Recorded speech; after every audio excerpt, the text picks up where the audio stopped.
A day in my life as a content creator mom, worker mom, at syempre affiliate ng mga iba't ibang product online.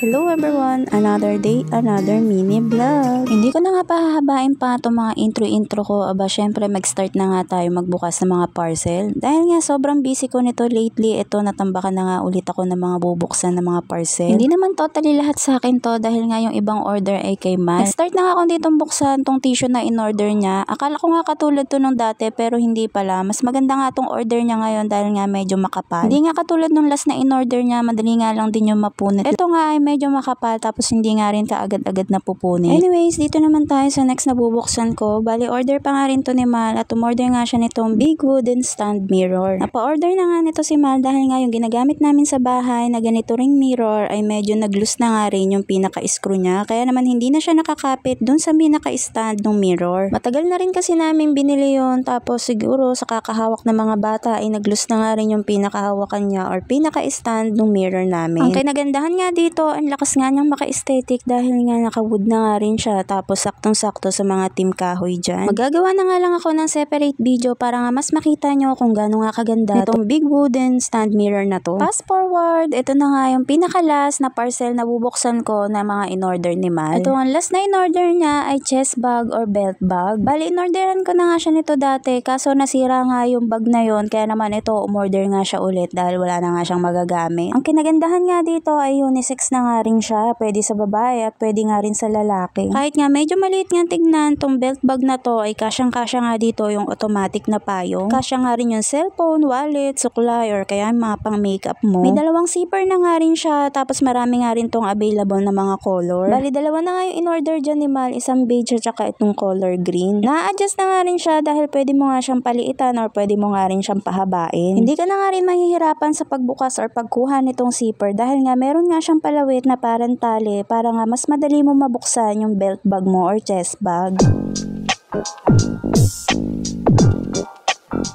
Finally, nandito na nga ako sa exciting part at ito na nga yung parcel na pinagkaantay-antay ko. Bali, umorder nga pala ako ng 4 pieces na bedsheet, isang double size at saka isang queen size. Niready ko na nga to sa cart ko dahil nga bigla tong nag-flash sale at ayun, bumaba nga yung presyo. Kaya naman dali-dali na nga rin kaagad akong bumili. Bedsheet nga lang pala tong in-order ko at wala nga kasama tong punda ng unan. Bali, pare-parehas nga lang pala yung style na pinili ko at pinagterno-terno ko nga para nga magandang tignan. Ito nga ang unang bedsheet na binuksan ko. Ang style nga na pinili ko ay may drawing nga na orange tapos ang kulay nga nito ay may pagka-cream. Hindi naman halata sa akin na masaya ako sa napili kong style at design. Napaka-aliwalas nga rin itong tignan tapos hindi nga rin pangit yung tela at hindi rin kanimpisan. Sakto nga lang yung pagkatela niya tapos ang ganda nga rin ng pagka-garter ng bedsheet na to. Ewan ko ba, isa na nga to sa nagpapasaya sa akin yung nakakabili nga ako ng mga gamit sa bahay kahit paunti-unti lang. Ito naman yung pangalawang in-order kong design na bedsheet. Medyo nagulat nga ako habang binubuksan ko to dahil parang iba yung design or style na pinili ko. Tapos iba nga yung dumating sa akin. Hindi ko alam kung ako ba'y nagkamali or si seller. Pero in fairness, ang ganda din naman itong dumating sa akin. Maganda nga rin yung mga style niya. Tapos ang ganda rin ng mga nakaprint dito. May pagkakulay cream nga din to or parang kaki nga din yung kulay niya. So far maganda naman siya kahit hindi ito yung ine-expect ko na dadating sa aking design. Ito na nga pala yung itsura niya kapag nga nailagay na sa kama or sa kutsyon. O diba, sabi ko naman sa inyo, napaka-aliwalas nga niyang tignan. Huwag nyo na nga lang pansinin kung medyo gusot dahil nga pagkalaba itinry ko na nga agad dito sa may kama. Kaya naman kapag nagka-budget nga ulit kami, ibibili nga ako ng mga ibang design para marami akong pagpilian sa pagpapalit ko ng mga bedsheet. At ayan lang muna for today's mini vlog. Kung meron nga kayo nagustuhan dito sa mga parcel na binuksan ko at pinakita ko sa inyo, ay lilink ko na nga lang sa comment section or nandyan nga sa yellow basket. Thank you for watching. See you on my next one. Bye!